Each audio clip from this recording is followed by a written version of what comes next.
Então, vou provocar esse incômodo nas pessoas segundo uma estatística do IBGE, que é o Instituto Brasileiro de Geografia e Estatística. Não confundam com o nosso IBGE, que eu uso para falar estatísticas minhas mesmo. Instituto Boludinho de Geografia e Estatística. Mas o IBGE já fez uma estatística, faz tempo que eles não atualizam, mas não deve ter mudado. Possivelmente mudou para pior. Que eles queriam ver quais aposentados tinham condições de se manter financeiramente, sem a ajuda de terceiros. Era apenas 1%. O restante era obrigado a trabalhar, dependia de parentes ou dependia de caridade. Então, 1% conseguia se aposentar com dignidade. E nesse 1%, deve ter aquele pessoal que tem regimes próprios de previdência, mas acabaram entrando na pesquisa. Então, o cara que é juiz, o cara que é das Forças Armadas, tem aposentadoria integral. Quem não tem isso, acaba passando necessidade ao longo da vida. Então, o incômodo inicial tem que ser esse, gente. Se você não começar a investir, uma hora você vai acabar dependendo do governo. E as regras do jogo irão mudar, porque a gente já teve uma reforma da Previdência agora. Todo o dinheiro que seria economizado em 10 anos foi gasto por conta da pandemia. Sim. Provavelmente teremos outras ao longo do tempo. E o combinado de hoje não vai ser mantido, porque não tem como. E o combinado de hoje já não traz o conforto que mundo merecia ter na velhice. É legal a galera entender um pouco como funciona esse sistema da Previdência. O porquê que de fato isso vai mudar e por que tem esse rombo e por que a galera não vai conseguir se aposentar seguindo o padrão normal, né? Tipo, existe até algumas brincadeiras dizendo que a maior pirâmide do mundo é a Previdência, né? Porque hoje, né, as pessoas, as que são aposentadas hoje são sustentadas por quem trabalha e paga imposto. Exatamente. Só que antigamente você tinha uma pessoa pagando basicamente... Na verdade, você tinha muitas pessoas pagando para uma pessoa aposentada. E hoje isso aqui tá mudando para um nível em que você já tem uma pessoa pagando para uma pessoa aposentada. E como a gente não gera muito bem os recursos públicos, isso daqui tende a piorar cada vez mais e as pessoas vão ficando mais velhas. Então, chega uma hora que a casa cai, né? E o povo tá ficando mais velho, tá vivendo mais também. Essa é uma questão. O Bruno sempre conta essa história, que na verdade quando Previdência, né, teoricamente foi inventada... Não, teoricamente não. Tem os dados aqui. Não, quando ela foi inventada, as pessoas morriam mais cedo. Então não foi feito pra sustentar a gente até 80, 90 anos. E hoje em dia, a galera vive até esse tanto. A história da Previdência é curiosa. Quem inventou esse negócio foi um prussiano famoso chamado Otto von Bismarck. Porque você tinha o início das companhias de seguro no mundo e viram que era um negócio muito bom. Começou lá na Escócia e fala, nossa, os caras conseguem, através de dados estatísticos, saber mais ou menos quantas pessoas vão precisar da cobertura do seguro e conseguem ser muito rentáveis. Eles faziam, por exemplo, pega 100 pessoas, faz o seguro com eles sabem por dados que mais ou menos umas 10 vão precisar do valor da pólice, pega o prêmio de todo mundo, investe, o dinheiro vai começar a crescer e paga a pólice para quem precisar. E tira um bom lucro. Aí os socialistas começaram a falar, esse sistema é injusto. Porque só quem pode fazer seguro é quem tem dinheiro. Falaram, quem tem que fazer seguro é o Estado. Porque ele consegue fazer seguro pra todo mundo, aí você cobra mais de quem tem mais e não cobra de quem tem menos. E ainda usaram um argumento interessante. Falaram, olha, por que o Estado é melhor do que uma companhia privada? Porque para seguros, números, né? Quanto mais os números, maior a previsibilidade.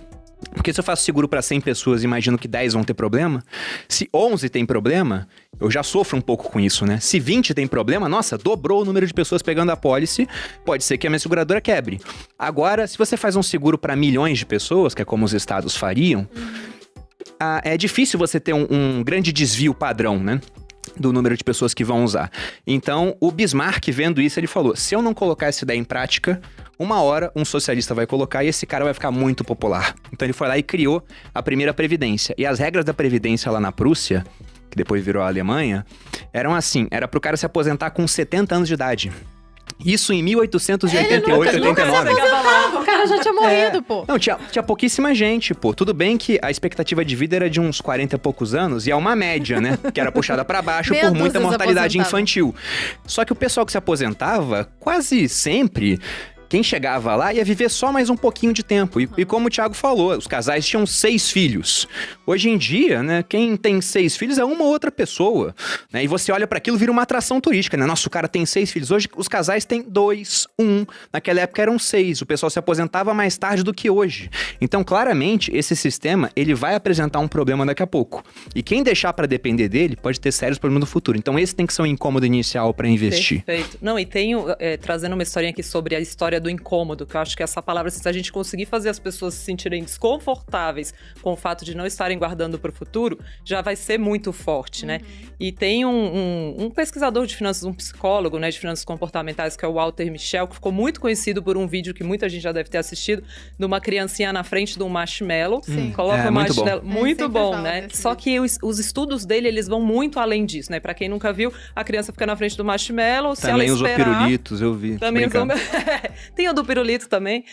Tem um de um bolo de macaxeira também, que eu já vi que fizeram aqui no Brasil. Mas se ela esperar 15 minutos, ela ganha um outro marshmallow, né? Só que esse vídeo ficou conhecido, mas pouca gente sabe da continuidade dele, que eles acompanharam essas crianças durante muitos e muitos anos. E as crianças com capacidade de postergar viraram adultos de maior sucesso. E daí surgiu um outro estudo de um outro cara que se inspirou nisso, que eu gosto muito, que ele fala para as pessoas olharem, porque assim, uma das coisas que foi entendido é que como que essas crianças conseguiam postergar? Perguntaram para elas assim, para as que conseguiram, né? Como você fez? E algumas crianças falavam assim, eu imaginei que o marshmallow era uma nuvem. Várias usaram você pode usar isso no Materializa. Olha pro marshmallow, imagina que é uma nuvem. Não sabia que tinha essa parte. E aí ele fala assim, bom, então a gente pode usar a imaginação para postergar. No sentido de que não era comida? Não Seria era isso? comida. Ah, interessante. E aí quando a criança olhou e pensou que era uma nuvem, ela pensou, eu consigo esperar mais, porque isso não é um marshmallow, isso é uma nuvem. E eles perceberam algum comportamento parecido em algumas das crianças. Eu uso isso lá no Materializas, para quem... Agora vocês não podem mais comprar só no final do ano. Mas o Materializa, uma das coisas que eu falo é, será que você quer o suficiente? Se você realmente quer, amanhã você pode. E aí quando chega amanhã, ela já não quer mais. Então, você quer um brigadeiro? Então amanhã você come. Com investimento eu não sei se dá tão certo. Eu acho que Então, investimento mas aí, não vai dar olha certo. o pulo do gato. Amanhã Aí, você guarda esse dinheiro. esse segundo pesquisador, ele falou assim, não, então tá, então eu vou fazer as pessoas se imaginarem lá na frente. Então ele dividiu um grupo em dois, Eu e gosto metade olhou pra ela mesma mais velha. E aí eles perguntaram, quanto você quer guardar pra sua aposentadoria? E o grupo que se olhou envelhecido decidiu guardar 30% mais para aposentadoria. Então esse exercício muito simples de você pegar um aplicativo que te envelhece, olhar para ele e se ver envelhecido, te faz guardar mais para o futuro.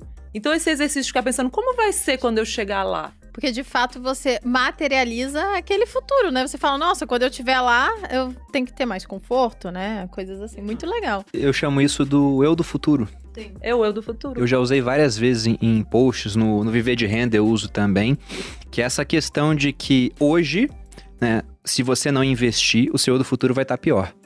E ao contrário de outros credores, por exemplo, se o Thiago não paga a conta de luz, a companhia de energia vai lá e corta a sua luz, corta a sua água. Se não pagar condomínio, sua casa vai a leilão. Você tem que fazer tudo isso. Agora o seu eu do futuro não consegue te cobrar.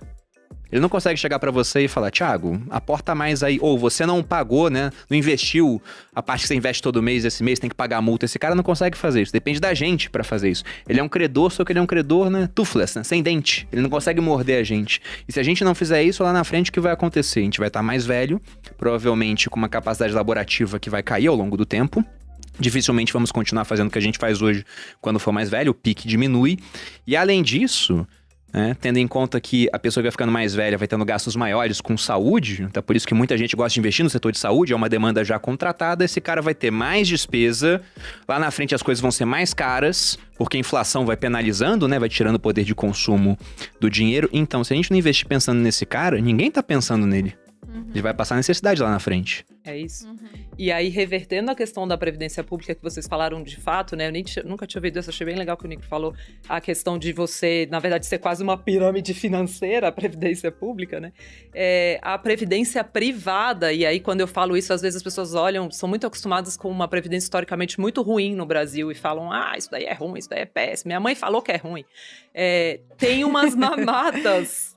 bem legais de imposto de renda, de economia de imposto de renda, né? O Bruno conhece esse também. Isso é bem legal, assim, porque as pessoas às vezes menosprezam os tais dos PGBLs e VGBLs da vida, porque afinal botaram um nome horrível nessa porcaria desse produto, né?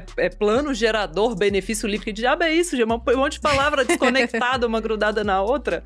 Mas tem vários benefícios legais de economia de imposto. E lá não tem essa comunicação entre o seu dinheiro e de outra pessoa. Eu tô acumulando para pro eu futuro, né? E não pra minha mãe, pra minha avó e tal. Realmente o meu dinheiro é investido para mim mesma. E aí tem a economia de imposto um monte aí, de chegar a 10% de imposto, de você poder deduzir na declaração do imposto de renda igual você deduz gastos com saúde, educação, que eu acho que as pessoas não acordam, que é para quem deixa dinheiro pro longo prazo, não é para fazer reserva de emergência nisso, pelo amor de Deus, que o imposto é horrível. Mas para quem pode esperar mais de 10 anos, por exemplo, os benefícios de imposto são muito grandes. E antigamente a Previdência só tinha produto ruim. Então, assim, mais de 80% hoje ainda é renda fixa. É isso que eu ia falar, mas aí é uma minoria isso daí que você tá falando, a quantidade. Você tem que achar um produto bom, você tem que investir de forma diversificada, igual você investiria fora da Previdência. Mas se você procurar... E tem hoje bons fundos, se você procurar hoje, tem bons multimercados, bons gestores de ações que estão operando nesse mercado de 3 anos para cá. Mas eu acho uma baita de uma sacada legal para acumular pro futuro. Eu diria até que... Por favor, Thiago, completa assim. Não, eu queria só pegar um gancho da Luciana, que ela abriu o assunto de Previdência. E Previdência acho que talvez seria no mercado financeiro o tópico mais underrated que existe. Eu concordo. Por quê? Porque talvez seja o melhor veículo de investimentos que existe para o investidor de longo prazo. Sim. Que tem ali talvez abaixo de uns 10 milhões de reais, que é a maioria. E tem benefícios que poucas pessoas conhecem, mas todos poderiam acessar hoje, né? Então, quando a gente fala do longo prazo, e a gente está falando basicamente de uma mistura entre sacrifícios e fator temporal, né? O sacrifício de abrir mão do presente para poder colher no futuro. Quando você tem, depois do incômodo, você começa a buscar conhecimento e começa a entender como funciona e pensar no futuro é um exercício ingrato, porque a gente acabou de falar dos incômodos, de que o corpo te incomoda, você vai emagrecer, o fogo te incomoda, você vai tirar a mão do fogo, a doença, você vai se cuidar. Você não vai se incomodar com o futuro até o momento que você faça um exercício intelectual mais profundo. Quando você começa a fazer esse exercício, você vai acabar parando em, ok, preciso de conhecimento. Qual conhecimento? Sobre dinheiro. Quando você entende sobre dinheiro, você para em Previdência, que é um puta veículo, você descobre que tem muitas taxas ocultas que ninguém conhece, nem o seu gerente de banco e nem aquelas pessoas que te vendem a Previdência, né? Então, eu lembro que... Vocês sabem que o primo começou por causa de Previdência? Não sabia. Não. O primo começou por causa de Previdência. Então, assim... qual que era a minha cabeça? O investimento mais popular do Brasil é a poupança. Todo mundo conhece. O segundo mais popular é a Previdência. Todo mundo conhece também. Só que todo mundo sempre falou de poupança. Não tinha ninguém falando de Previdência na época. E o upside de você sair da Previdência ruim e ir para uma boa é muito maior do que sair de uma poupança e ir para outro investimento. E eu pensei, faz sentido como negócio. Mas ninguém tinha interesse nisso.